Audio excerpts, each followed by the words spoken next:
Got it. Okay, perfect. Take it All right. away. Thanks. Can everybody see the big screen over here that says Nmap on it? That's the question of the day. Yes. All right, fabulous. Hi, everybody. I'm Larry Jaffe. Nice to make your acquaintance. Today, we're going to talk about Nmap, which is a really nifty tool because with just one command, you can scan your entire network. You can find your targets. You can find out what ports are open on those targets and even scan for vulnerabilities that you might be able to exploit. Now, what's really cool about Nmap is that it does all this with one command, and it's also a free tool, and it's available on many different platforms. You can get it for Windows, you can get it for Mac, you can get it for Linux, and you can download those install packages for any of those platforms. And if you're really adventurous, you can even build it from the source code. I'll show you where to get that in a little bit later. But you can go to nmap.org, and that's the homepage for that particular tool, and that's where you can go and get to the download page and find out all the latest and greatest on the releases. So with that, let me find out a little bit about you guys first. Can you all answer my first quiz, which is give me an idea of how familiar you guys are with Nmap. So if you could just hopefully you guys have a poll popped up on your screen there. If you'd be so kind as to I guess what do you have to do here? Click on the answer and hit the submit button or something. That's how it should work. Yeah, we're getting some responses. It looks like it's getting started. Great. Well, thanks everybody for doing that. So while we're waiting on that, so again, I'm Larry Jaffe. I'm with Applied Integrated Technologies, and I've been doing this IT thing for a number of years. I started out with IBM back in the day as a systems engineer, and then I went to work for Verizon as a network engineer. And in the last 15 or so years, I've been doing a lot of facilities related stuff with SCADA and facilities related control systems and the cybersecurity about that stuff. So I see we've got a couple of people who've answered. So we've got actually quite a mix. We've got some folks who know a little bit about it, and some folks who probably this will be a real good introduction for them. So great. So thanks for that. I'm gonna end the poll there, and let's move on to the next slide. Great. Okay. How do I make them and just pull that off to the side here? Great. Okay, so we're gonna talk about Nmap a little bit. We're gonna learn how to use it. We're gonna see how it works, and we'll see some of the results, and you'll get a chance to get an idea how to use it to scan for the kinds of things that you're going to be looking for in tomorrow's CTF. So with that, let's see. Can I get there? We go. Now time for the next quiz. So the next quiz is going to be about what tool would you use to find out if a host is alive? So let's say you got a server or somewhere on your network, maybe a web server or something, and you just want to know, is this thing alive? So as you can see, most people would probably use ping, and that is probably the case. There we go. We can share the results. Beautiful. That'll work. Great. Yes. So ping is probably the most commonly used tool for doing this kind of stuff. And that's exactly what we would do if we just had a single host, right? So if I just want to scan a single target here, right? Scanning a single target just to make sure it's alive, and sure enough, it comes up and tells me it's alive. But if I had a whole network full of hosts, say like an entire /24, and by the way, that /24, that's what's called a CIDR notation. That means give me everything or all the hosts from 192.168.0.1 through 0.255. So that's an equivalent of 254 potential hosts on that network, and you certainly don't want to do ping 254 times. So instead, we've got a really nifty tool called Nmap that allows us to do exactly that. It allows us to scan an entire network really fast. In fact, if I do that on my network right here, right now, and I type in Nmap, if I could spell correctly, I'm going to use this -n so you don't have to bother doing a reverse DNS lookup and seeing all the names of my devices. Then I give it the address and how about I'm going to put the period in the right place. There we go. Now that will go out and actually scan the entire network. And as you can see, just 2.7 seconds later, I've scanned all 256 IP addresses on my network and found 34 hosts that are up. And it tells me a little about them. It tells me about the MAC address. It tells me maybe who that manufacturer is. And that's pretty slick, right? So pinging one host is easy. Pinging a bunch of hosts is very cool. So let me know that they're up and alive. But just knowing that there are hosts alive is really not enough. You're going to want to know a little bit more about those hosts. So if we were to follow, say, the EC Council scanning methodology, you would first check for live systems like that Nmap scan we just did, but then we want to check for open ports, right? And we'll talk a little bit more in a few minutes about what a port is, but first we're going to talk about how we can use Nmap to scan for all those ports, right? So finding out what ports are open on a host tells you sort of what services are running or what potential services are running. And so again, let's go back to that notion of a web server, right? So if I had a web server, typically that'll use port 80 or port 443, and you can tell Nmap to scan specifically for those ports, right? So if I jump back over into my command prompt here and I Nmap for port 80 on my entire network, it'll give me it'll take a couple of seconds, but eventually it'll come back. It's only 3 seconds. It'll tell me which ports are, well, it says filtered. I'll explain all that in a few minutes, but it gives you an idea of which ports are open and which ports are closed. So like here in our example, where I scanned the network, here's a host, 168.0.1, that has those ports both open. So that's pretty good indication that that is probably a web server. Here's another one that's got one open and one closed. So that might also be a web server. And here's another host that has both of those ports closed. So he's probably not. All right. So some common ports that you might want to use, say tomorrow, Modbus, as I think you saw if you were in Alex's Wireshark presentation, port 502, very commonly used for Modbus. I believe we're also going to be seeing tomorrow some OPC or OLAE for process control. Now that uses a host of different ports, 4840, 4843, and all these other ports. Hopefully you can get this recording, or I can send my slides out so you can have these later when you leave them perhaps tomorrow. So that gives you an idea of what ports to scan for and what and how to interpret those different kinds of results. But so I talked about ports, but and identifying what's open and what's closed. But let's get an idea now how Nmap actually goes about figuring this out. So for starters, let's talk about TCP/IP. TCP is a protocol that uses what's called a three-way handshake to set up a connection between you and me. Right. So let's say this guy over here, he's our workstation. He's your laptop or what have you, and he's trying to talk to a server, maybe the server that's serving up AIT's website. So if I type in www.ait-i.com and expect it to bring up a website, here's what's going on behind the scenes. First, my client sends a packet over to the web server saying, hey, yo, over here, I want to talk to you. AIT.com. I want to find out, I want to have a conversation with you. Are you there? So he sends out what's called a SYN packet or a synchronization packet. And he sends that out to port 80 or port 443. And then if that server is there and there's a service listening on port 443 or port 80, he responds back with a packet basically saying, yeah, I heard you, Mr. Jaffe. I'd be happy to have a conversation with you.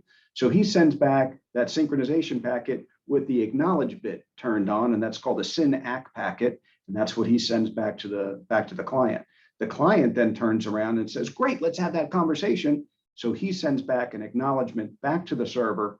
That's the three-way handshake. That SYN packet, SYN-ACK, and then ACK back is the three-way handshake, and each time I try to do that, I send it to a specific port. Here's some other commonly used ports. Port 22, which is great for secure shell. 23 is Telnet. As you can see, there's a whole host of some pretty ordinary ports that we use a lot, right? So now, if you're going to use Nmap, though, to tell me which ports are open on any one given host, what we're going to do then is do that scan for ports. So by default, Nmap tries to do that full three-way handshake connecting to the most commonly available 1,000 ports, right? So if I just do an Nmap to a given address, it actually scans 1,000 different ports, and it will tell me what ports are open, what ports are closed, and a little thing called filtered. There's actually 6 different statuses it can return. We'll talk about those on the next slide. But the idea here is doing a scan for the top 1,000 ports is going to get you a very likely result if those things are open, if any of those services are running. Now, you can also limit the number of ports it searches for. You can go for the top end, so the top 10 or the top 20 ports, which would make your scan a little faster, right? And the command line switch for that is nmap double minus top hyphen ports, and then the number of ports that you want it to scan. Or if you really want to know about every single port that could potentially be open on a server, right? There's 65,535 of those. So there's a shortcut. You could type in -P to tell it which port you want to go to, and then say 1-65535, and that would scan all ports. But there's also a shortcut. It's -P-, so lowercase p. So if you do a lowercase p minus, it will scan all 65,000 ports. Or you can identify specific ports you want to scan. So nmap -P, and then a particular range of ports, comma, another specific port, right? So here we're doing all of our low numbered ports, which are very commonly in use. 3383, which is the port for Windows Remote Desktop Protocol, RDP, one that we find a lot in industrial control systems. And then here's all the OPC ports all lined up. So if we do a little example of that, right? I'll do a let's see here. I've got some all set up. Here we go. Right. So here I'm going to do an Nmap for port 80 across my entire network. And if I just do that real quick, it'll take about 4 or 5 seconds, and it will go through and tell me which port, which devices have that port open. Right. So here's one closed on device 51. Here's one that's open on 10.254, et cetera, et cetera. So very quick way to scan to see if your particular ports are open. So if you know you're looking for, oh, thank you, Kyle. You're absolutely right. It's 3389, not 3383. So is the RDP port.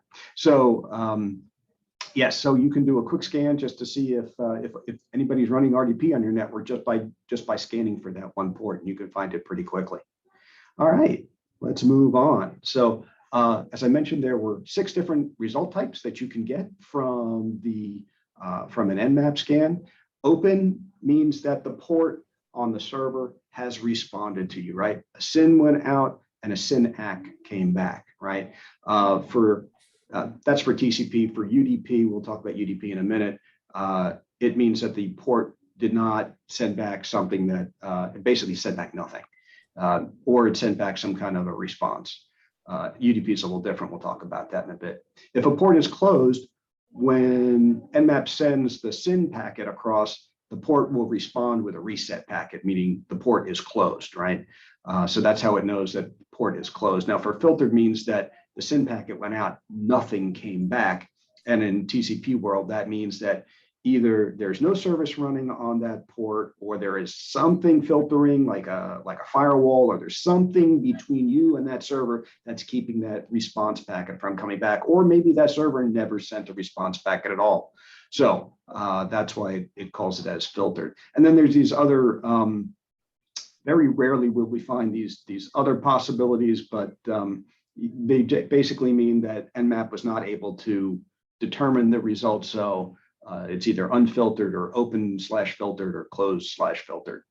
Anyway, you can read more about that in the Nmap, on the Nmap book, right? So that's here, nmap.org/book/manport scanning basics. Okay, let's move on. Oh, right, we talked about UDP, right? So UDP is a little different than TCP. TCP is that connection-oriented protocol where you've got the three-way handshake. With UDP, there's no such handshake, right? UDP says, as a client, I'm going to send something out to my server. My server is going to get it, and it may or may not respond back to you, right? I'm just going to send a message. And something that uses this, maybe example like syslog. Syslog is a good example. If I'm trying to send logs back to a central machine, syslog uses UDP. It just sends out the log entries to the receiver, and maybe the receiver gets it, maybe the receiver doesn't. But in syslog world, we really don't care. We put it out there and really hope for the best.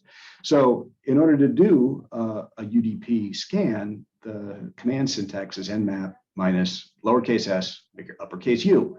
And then again, that will by default scan the top 1,000 UDP ports. And if you want to scan particular ports, you can use that same, minus P and then the port numbers, or minus P minus, to get every single one.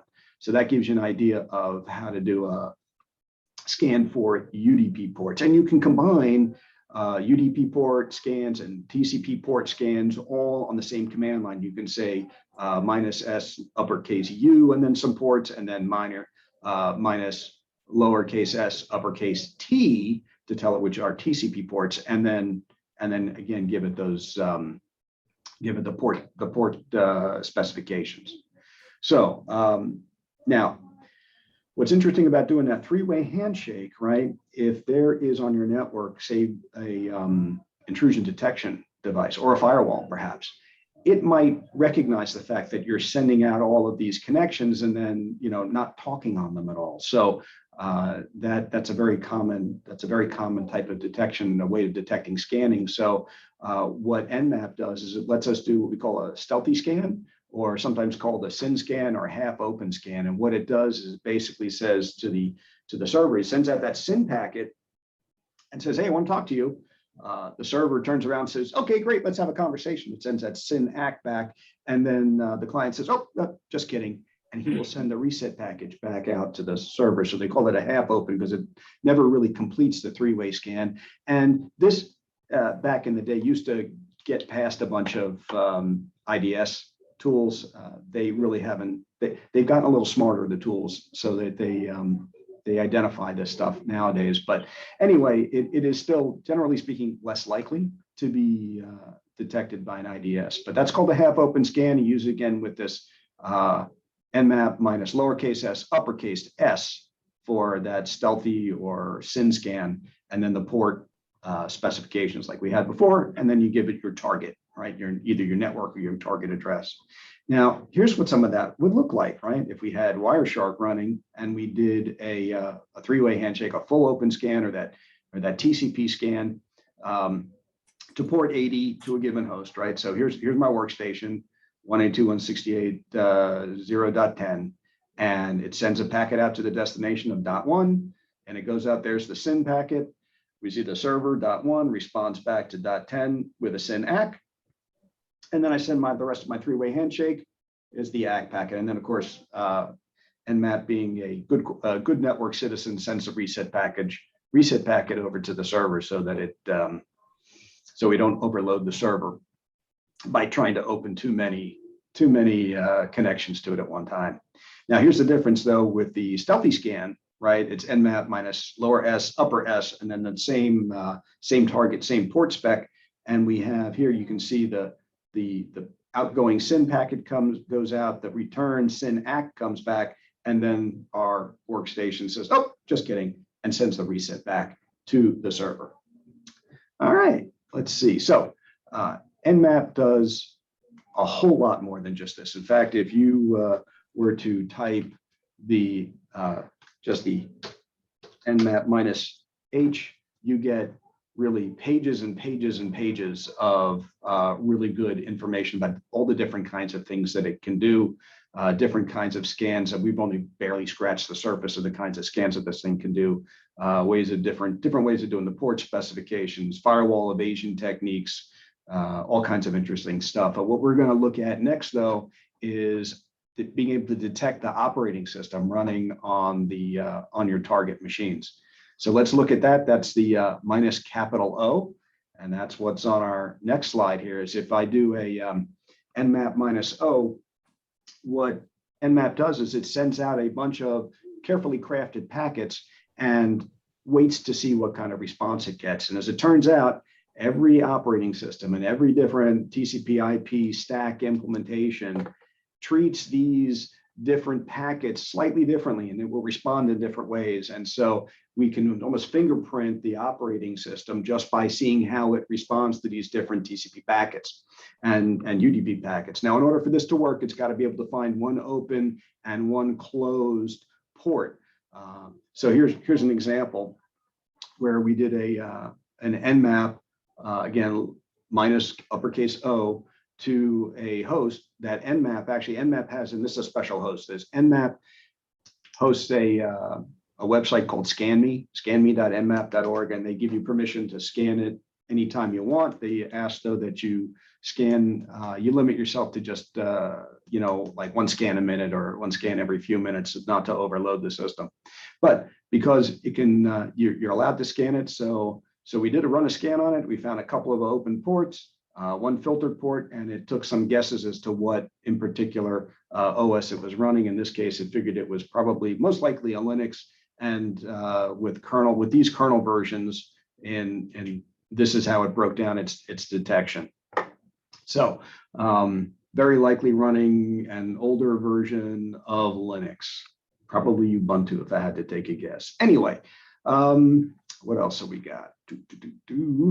All right, so then in addition to running this, detecting the operating systems, you can also control the speed that Nmap works at, right? So again, one of the ways that you might want to avoid detection is by going low and slow and just sending out a few packets every couple of minutes, right? And you do that with the -T option on the command line. So Nmap -T and then a number, right? From 0 to 5, or they have also, you type in the actual name for those options. So -T paranoid, if you really wanted to go super slow, right? So I did a little test in the background to see what kind of speeds I could get. And when I ran a T5 or an insane speed, I was able to scan 1,000 ports on one host. It took me just barely over a second. With T4, it was just like imperceptibly longer. Again, same with T3. But once we got into the T2 arena, the polite mode, I went from being able to scan those 1,000 ports in 1 second to taking almost 6.5 minutes to run it. Then Sneaky took 4.5 hours to run. And then when you run in paranoid mode, I really didn't have the patience to wait to see what the result was going to be, but I estimated based on progress that it was going to take about 100 hours to complete a scan of 1,000 ports, right? So that's like 10 ports an hour. That's really slow. Okay, let's see here. What else can we do to be stealthy and avoid detection? Oh, well, one thing we can do is we can hide our tracks by using decoys, right? So what we can tell Nmap to do is we can give it a command to say, okay, in addition to the packet that you're going to send to the server, I want you to send some additional packets and masquerade your IP address. So if I'm say .10 and that's what my Nmap machine is running on, I can tell it, okay, also in addition to running the packets to the server, I want you to send packets from .55, .77, and any other IP addresses you put on your command line. So the command line is it's Nmap -D, followed by any number of decoy addresses. So here in our example here, I did a stealthy scan to port 80 using the decoy addresses of .55 and .77 to my target of .1. And what I got when I did a Wireshark of that was I could see all 3 packets going out, the real one, right, from my .10, and these decoy packets from .55 and .77, right? Now, because Wireshark was running on the same machine that I was running Nmap on, I only get to see the responses back to me. But if I had, say, if I was running it on a span port, I would have seen the SYN ACK packet come back from the server trying to find .55 and .77. I also could have looked at the MAC address for these 3 addresses. I would have seen they were the same. So I think there is actually a command that you can put on the line to actually have it fake out the MAC addresses as well for the different decoy addresses. Okay. What else does Nmap do? Oh, the best thing that Nmap does is Nmap has this built-in scripting language, and it's really quite slick. There are over 600 scripts that are available today, plus you can write your own, and you can find additional ones out on the internet with a pretty straightforward Google search. That's not what I want. I want this screen. And so here are, yes, what is 604 different scripts that are available that do all kinds of things in these different categories, right? Brute force, password spraying, different kinds of discovery, like being able to go out and select all the banner or grab all the banners from the different services out there and show them to you in a nicely formatted manner. Also detecting malware, rats and things like that. And then the one that we're going to be looking at is this vuln, which is really kind of slick. There's a whole mess of different vulnerability detection scripts out there that will go out and take a look and let you know if there's anything that you want to focus on when you go and do your when you're doing your exploits. So the way we do that is Nmap -- script, and then the name of the script or the name of an entire category. So you could say -- script vuln, and it will run all the scripts in the vulnerability category. Now, there are not a lot of scripts that are specifically written for industrial controls. There is one for the Siemens S7 series of devices, and that's S7-info. And then there is, by default, there's it takes a selection of a couple of hundred of the different vulnerabilities. And if you put in a minus lowercase s capital C, it will run all those default scripts. So there's all kinds of really cool stuff. So here's an example of running a script on a vulnerable device. And so that was that was the -- script space vuln command that was used. And indeed, in this case, it found a really old SMB vulnerability on a Microsoft device that I ran this against. So there you have an example of what it will show you. It even says in nice big letters, hey, this is vulnerable. So, right, in a nutshell, so that's what just some of the interesting things that Nmap can do for you, and that you might want to give a shot trying out tomorrow. Now, I will tell you that if you're running on a Windows platform, and I believe this is available also on the Linux platforms, is zenmap, which is just sort of a nice graphical interface for Nmap, and I have an example of it here. So you can see what's kind of cool about it is that you put your target up here, it keeps track of all the targets you've used. So you could select, a particular one. It's got a bunch of different built-in profiles, and you can add your own, right? So intense scan, no ping, it gives you an idea, and it puts the actual command right there. If we just want to do a quick scan right here on something, and I hit the scan button, and it's going to start showing me down here what all the output from that Nmap command line. And it's nice, it's colorized, it's really a nifty handy tool, right?